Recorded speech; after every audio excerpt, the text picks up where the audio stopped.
Mesdames, Messieurs, bonjour. Merci de nous recevoir aujourd'hui encore. Nous recevons cette fois-ci Hamzat Boukari Abara, historien, auteur de plusieurs livres, dont le dernier qui est Africa Unite, Unité africaine, paru aux éditions de La Découverte. Hamzat, bonjour. Bonjour. L'actualité nous rattrape dans cet échange. L'hypothèse que Boko Haram, qui s'appelle aussi l'État islamique en Afrique, soit derrière l'attentat, derrière la prise d'otage de Blue Radisson a été évoquée ici et là. Est-ce que ça vous paraît crédible? Alors non, ça ne me paraît pas tellement crédible parce qu'on est en fait dans un contexte malien qui a déjà une actualité terroriste et djihadiste locale. Donc il est très clairement plus probable que ce soit des groupes du Nord Mali qui aient organisé donc, cette prise d'otage. On sait néanmoins dans le passé que Boko Haram a été présent sur des terrains d'affrontement au Mali, notamment autour de Minaka dans les années 2012-2013. On sait qu'il y a de la collaboration entre des combattants de Boko Haram et des groupes rebelles maliens.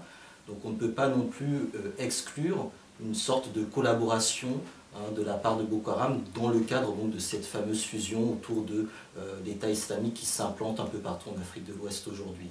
On sait que Boko Haram, c'est le mouvement qui s'est jusqu'ici appelé Boko Haram depuis sa naissance, a pris le nom de État islamique en Afrique de l'Ouest, à la suite d'une allégeance qui a été acceptée. Pourquoi cette allégeance et pourquoi elle a été acceptée? Est-ce que ça veut dire qu'il y a des critères pour que l'allégeance soit acceptée? Alors déjà sur la dénomination État islamique, beaucoup d'analystes nigérians la remettent en cause. Ils estiment qu'on n'a pas à donner crédit à ce changement de nom de Boko Haram, vu que l'État islamique n'est pas un État en tant que tel. Donc déjà ce point-là est assez débattu. D'autre part, cette allégeance est intervenue à un moment où Boko Haram, au niveau du Nigeria, était en perte de vitesse, si on peut dire les choses ainsi. Et il s'agissait très certainement d'obtenir de nouveaux appuis, aussi bien financiers, logistiques, mais également en termes de capacité de recrutement. Donc redonner de la dynamique en faisant cette allégeance auprès de l'État islamique. Mais dans les fondamentaux, il y a quand même des différences entre la manière d'opérer de l'État islamique qui contrôle réellement des territoires, qui s'implantent, qui frappent une monnaie, qui réellement occupent le terrain, donc entre l'Irak et la Syrie, et Boko Haram qui est beaucoup plus dans des formes de guérilla, dans des formes finalement de déstabilisation de l'État central nigérian. Donc il y a quand même un rapport qui est assez éloigné, je pense, entre la manière dont Boko Haram évolue aujourd'hui et la stratégie de ce qu'on appelle l'État islamique. Mais l'acceptation, puisque l'État islamique central, entre guillemets, a accepté cette allégeance, est-ce que ça veut dire que le dossier de Boko Haram a été examiné comme ça peut se faire lors d'un concours?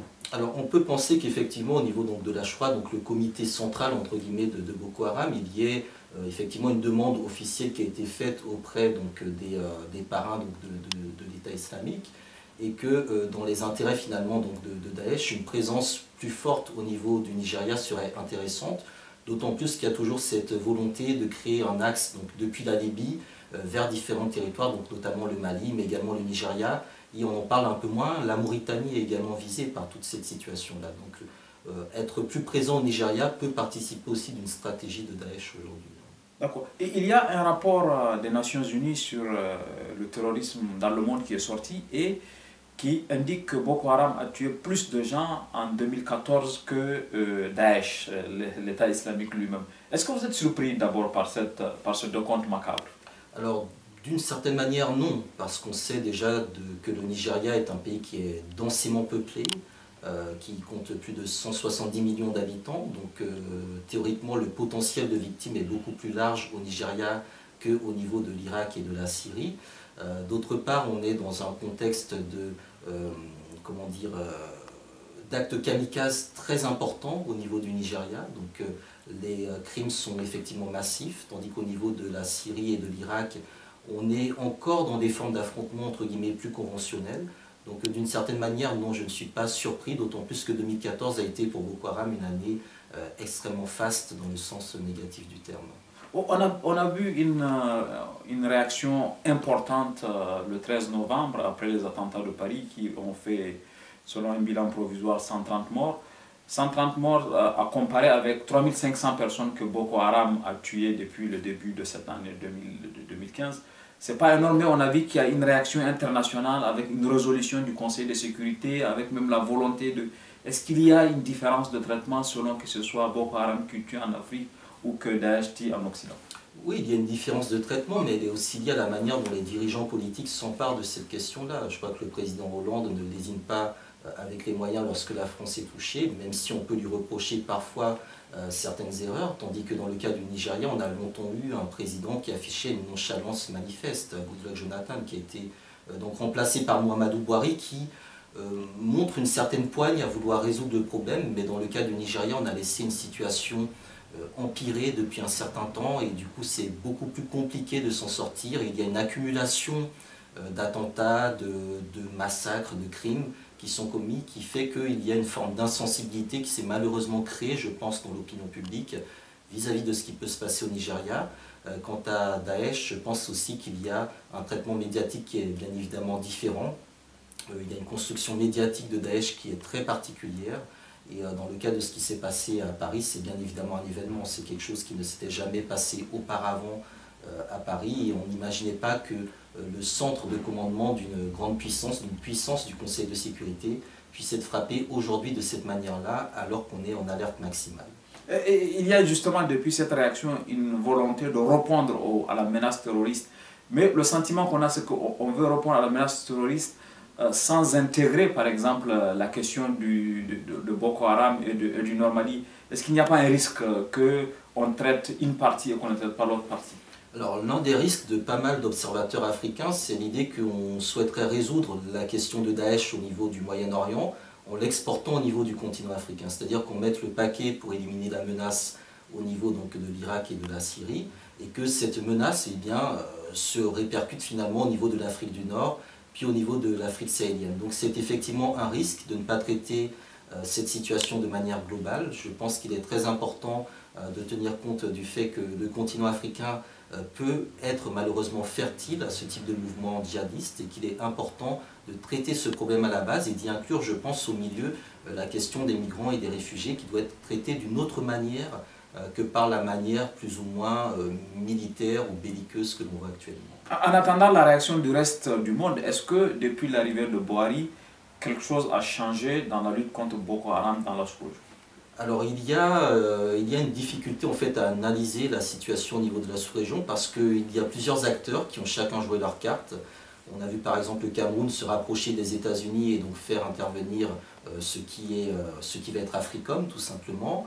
Le Tchad également a une manière de manœuvrer assez floue. Hein.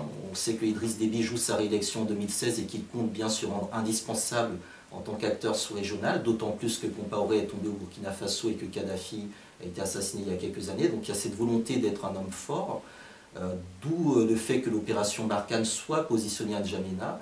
Et parmi tout cet ensemble-là, la position de Buhari est assez difficile. Est assez difficile d'une part parce qu'il souhaite que ce soit l'armée nigériane qui résolve elle-même la question de Boko Haram. Il avait donné un ultimatum de 3 mois à son armée. L'ultimatum prend fin dans une dizaine de jours, donc on voit que le problème n'est toujours pas réglé.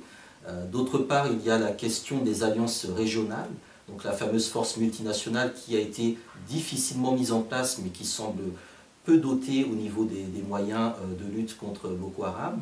Et enfin, je pense qu'il y a une situation beaucoup plus globale qui nécessite de la part de Buhari, je pense, de mener aussi des tractations diplomatiques auprès des fameuses puissances du Golfe, parce que c'est là aussi que doit se résoudre une partie de la situation dans le nord du Nigeria. Donc c'est un ensemble de situations qui, à mon avis, n'ont pas encore été totalement examinées par le pouvoir actuel, même s'il y a un volontarisme. On a déplacé l'état-major de l'armée au niveau de Maïdougouri, qui est donc la capitale de l'état du Borno, qui était visée principalement par Boko Haram. On a mis en place un certain nombre de mesures du point de vue de la sécurisation des frontières au niveau du Nigeria, et même au-delà du niveau du Nigeria, puisque le Cameroun et le Mali, justement dans ce cadre de la lutte contre Boko Haram et contre les connexions entre Boko Haram et les groupes opérant dans le Nord Mali, a rétabli des visas pour leurs ressortissants respectifs. Donc cela montre bien que les États sont assez inquiets d'une circulation de ces mouvements depuis le Mali jusqu'au Cameroun et même au-delà, si on prend la Centrafrique, le Soudan, voire même la Somalie. Et que dans cet ensemble-là, il est important que ce soit l'Union africaine qui, je pense, assume ses responsabilités en matière de traitement de la sécurité dans tout cet espace transnational.